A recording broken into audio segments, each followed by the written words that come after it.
everyone this evening.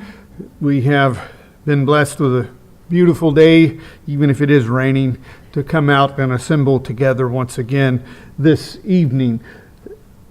The past 3 to 4 weeks, we have been looking at what I call the series on life after death. And probably should have begun the series with this lesson, but hadn't really thought about it until Sister Kimberly had asked a question about it, and that got me to thinking. I said, well, that would kind of go good with what we're talking about now, because we started with the life after death when it began at the return of Jesus, followed by what will happen on the judgment day, and then what the scriptures teach about heaven and hell, which we concluded that part this morning. But the one gap that we need to bridge in life after death is, where are those who have died now? The one question left to be answered on this subject, because the dead are not in heaven or hell right now. In our study up to this point, we have looked at what the scriptures say and what the Bible teaches us about heaven and hell, that we know that we're going to be there in one of those two places, but not until after the judgment takes place. So then that should make us ask, where are all the dead since the beginning of time? Where are they at? Or where will we be if we die before the end of time happens? Because we may be alive when that happens, but we may not. There are many reasons why people want to know this question, mainly because of all of those that we have known and loved over our lives who have passed away, maybe just about our own mortality. We're searching for comfort in loss or comfort in the unknown, because none of us have died and come back to this world. So there's a great deal of mystery, and just, again, like I was talking this morning with the spiritual realm, we only know this earth and the ground that we walk on and the sky that is above us. The spiritual world and the spiritual realm is virtually unknown to us, especially if we start making up our own ideas and following the teachings of man versus what is found in the scriptures. So again, much like the subject of life after death and the return of Christ and the day of judgment, the scriptures are not silent on this. We can turn and we can study them, and we can answer this question, where are the dead? And I've got to say that photo is not mine. That title page is not mine. That came from Heath. I stole it from one of his lessons that he taught on this subject, and some of the material comes from that. But where are the dead?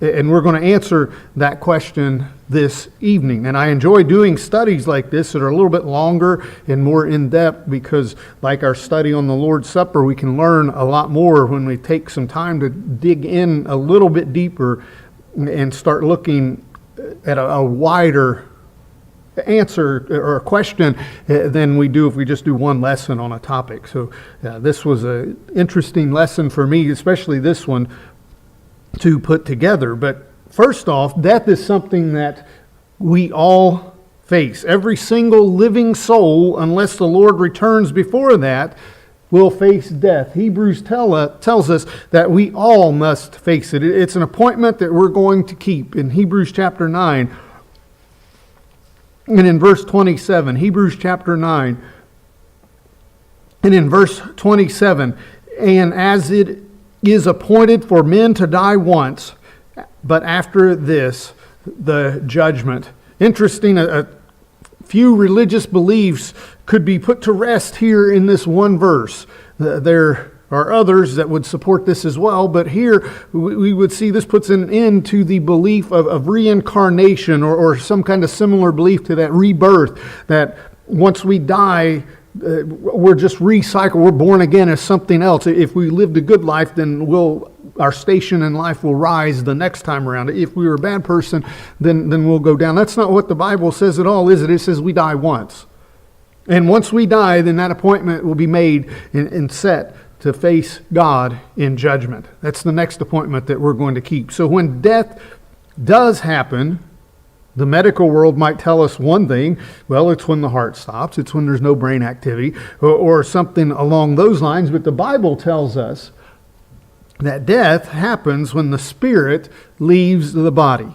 In James chapter 2, and in verse 26, James chapter 2, and in verse 26, for as the body without the spirit is dead, so faith without works is dead also. So this passage not only teaches us about faith and the need for works, but it also teaches us that once the spirit leaves our body, the part of us that gives us life, the part that animates us, it is dead.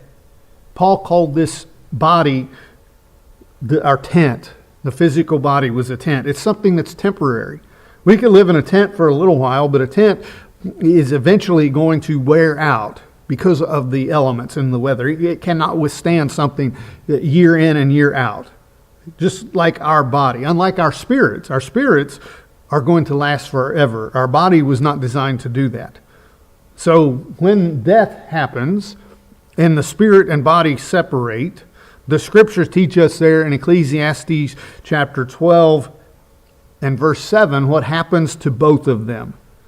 Ecclesiastes chapter 12 and in verse 7, then the dust will return to the earth as it was, and the spirit will return to God who gave it. That reference of the dust there is talking about our physical body, and that should remind us when God was talking and speaking to Adam and Eve in the Garden of Eden after the fall of mankind in Genesis chapter 3 and in verse 19, he said, for dust you are, and dust you shall return. Our bodies will decay and return to what they were originally from, and our spirit, the part that we should be most concerned about, our spirit is going to return to the Lord who gave it. And again, this verse as well would put an end to those beliefs of reincarnation or those beliefs of some disembodied spirit on a plane that crosses paths with us and we see ghosts or something like that. Scary movies might be fun to watch around Halloween time, or a good ghost story or something like that. But the fact of the matter is, and there may be things that happen that we can't explain, but the fact of the matter is that the Bible would show that there are no spirits roaming free in this world. The spirit returns to God who gave it. God has control over them, and when we die and our body and spirit separate, the spirit part returns back to God. I heard a lady speaking in an event one time. She makes good money apparently doing ghost tours, and they go like to Dracula's castle, wherever that is, whatever country that's in, and they do big time things like that. I'm sure it's expensive, but she was saying that most of the spirits you find are helpful and they're nice people. And I thought, well, then if they are so helpful, why don't they do something useful for us? Why don't they cook or clean or do something that we need done? Every ghost story I've ever heard is a scary one. But she was saying how helpful they were. Well, I've yet to come in and find something that I left undone, finished by some spirit. Because there are none. The God has control over them. So that has answered one part of that question. Where are the dead? Well, the dead, the spirit of the dead, go back to God. But through scriptures we can find the next logical question would be, well, where is that? Where does God have them? And the scriptures would tell us, that was a point from yesterday morning, or from this morning. The scriptures would tell us that the spirits are in a place called Hades. And we can find that in the scriptures. The King James Version, we're going to get into that in a little bit, translates that as hell sometimes, but it's two different words that's being translated the same as in hell, but it's not hell. Hades is a spiritual realm. Just like heaven and hell will be, the Hadean realm is spiritual. It is a place of the departed spirits. Didn't mean to give you all those points at once, but so be it. In the New Testament, or in the Old Testament, it is called Sheol. And we can find that, again, the King James does not always render it as Sheol, but if we're reading in particular in the book of Psalms and in the book of Job, we see that word used many times, and it talks about going to the grave and then going into Sheol.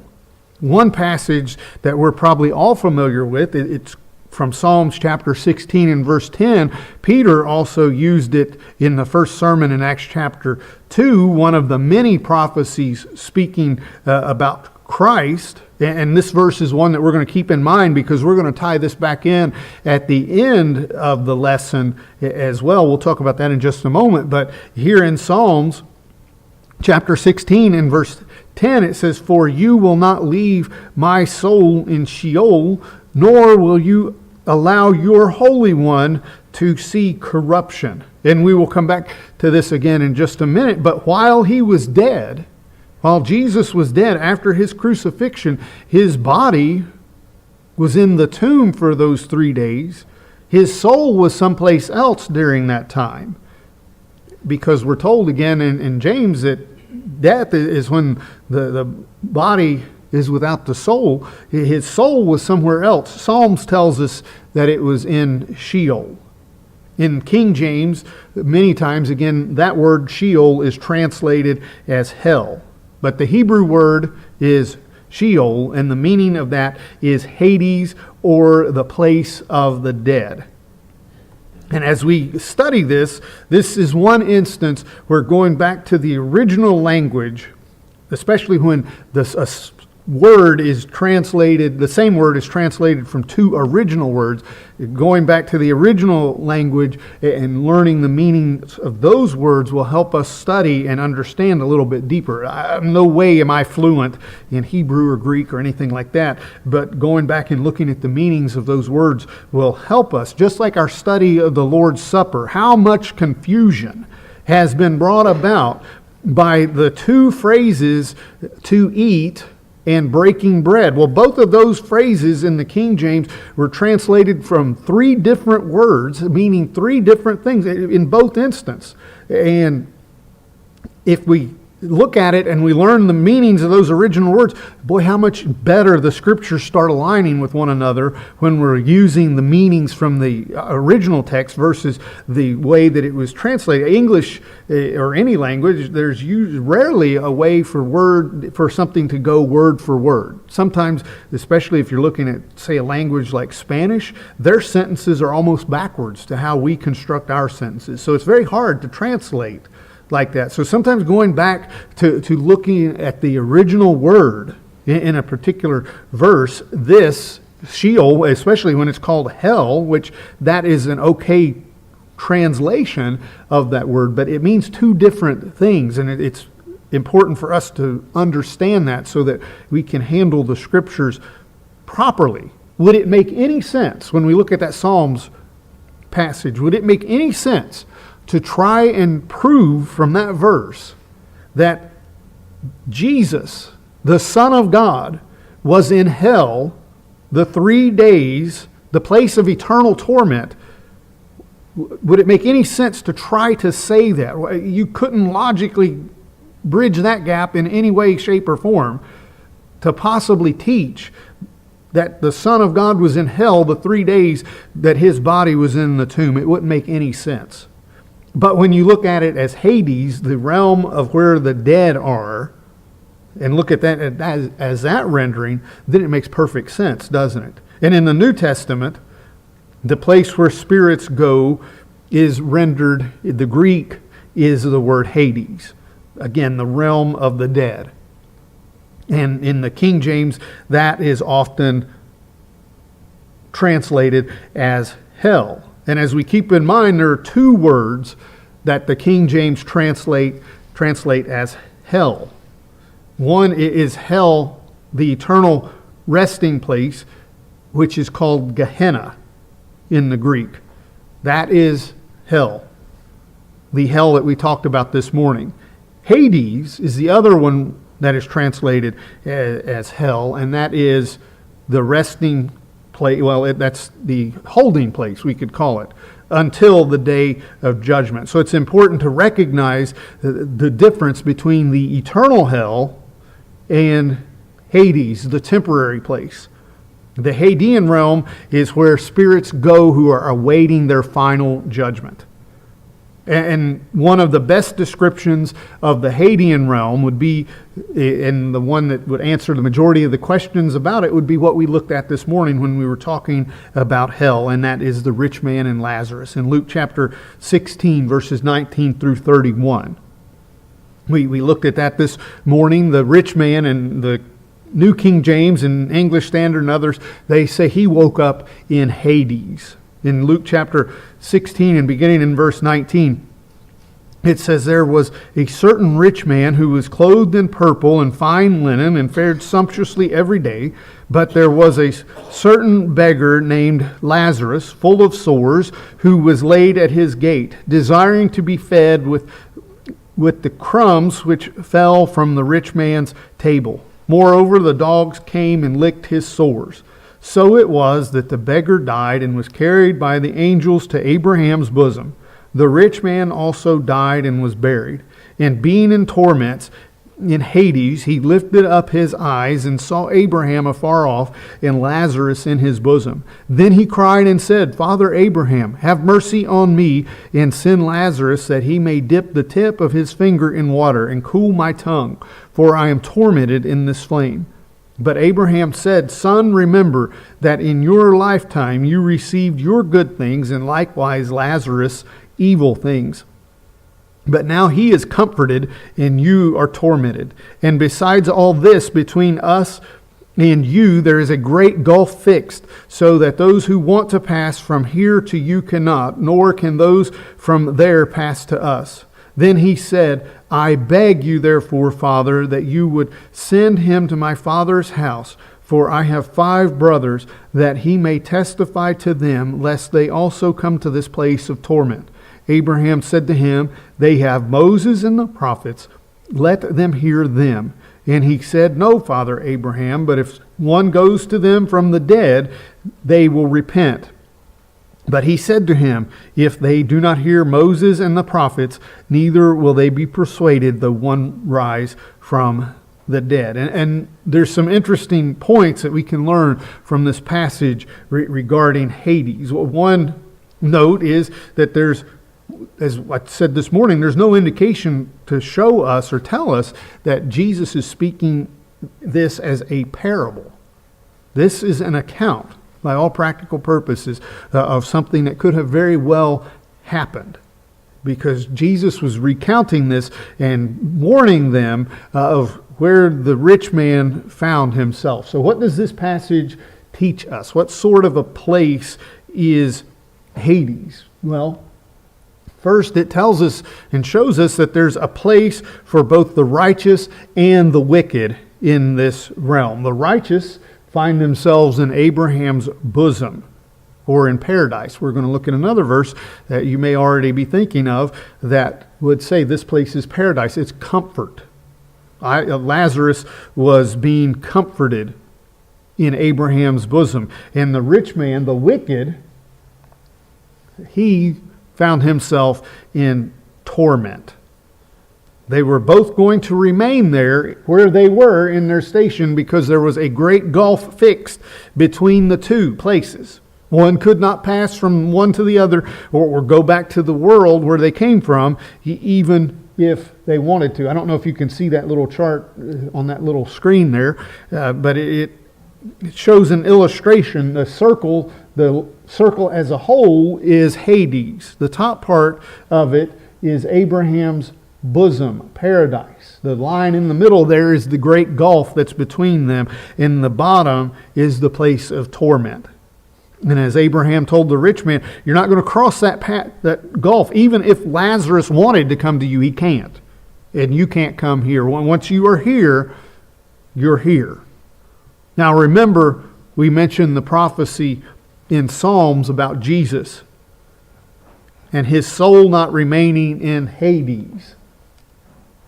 Jesus was in paradise those 3 days that his body was in the grave. In Luke chapter 23 and verse 43. Luke chapter 23 and in verse 43. We know the account here. The thieves on the cross had been talking back and forth, and one was asking him to be merciful on him. One was being rude and mean to him. And the thief said, look at us, we're here because we're guilty. This man has done nothing wrong. And Jesus said to him in verse 43, assuredly I say to you, today you will be with me in paradise. Now Jesus wasn't in heaven during that time. He was in paradise, which would line up in the Hadean realm with where Lazarus was, the rich man's, or in Abraham's bosom, not the rich man's bosom, in Abraham's bosom, and he was comforted in paradise. That's where Jesus was. When he was crucified, he was dead. His soul was separated from his body. His body was put into the tomb, and his soul was in paradise in the Hadean realm until his resurrection. So where are the dead now? Well, they're in Hades. Again, I don't know how clearly that shows up, but we see the timeline. We have death.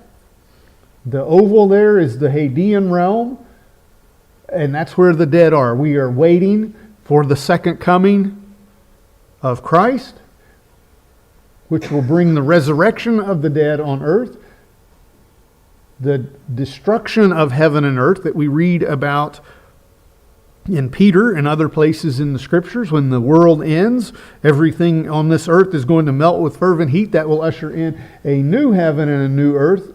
The day of judgment will take place, and then we will be sentenced to our eternal homes. That's where the dead is now. Where are we going to be sentenced for our eternity? Where will our permanent home be? The choice is up to us. If we have obeyed the gospel and are living a life that's pleasing in God's sight, then we should have every reason to believe that our eternal home will be in heaven. But if we haven't, are not living in a way that's pleasing in His sight, and we all make mistakes, we all do things we shouldn't, we all say things we shouldn't, but if we're not trying our best to live a life that's pleasing in God's sight, and we have gotten involved in things that a Christian should not be involved in, then we need to make corrections in our life, because the Scriptures would teach us that if we're not living right, then we don't have that hope of an eternal home in heaven. So whatever the need may be, if there is something that we need to correct now, let's do it while we have the opportunity as we stand and sing.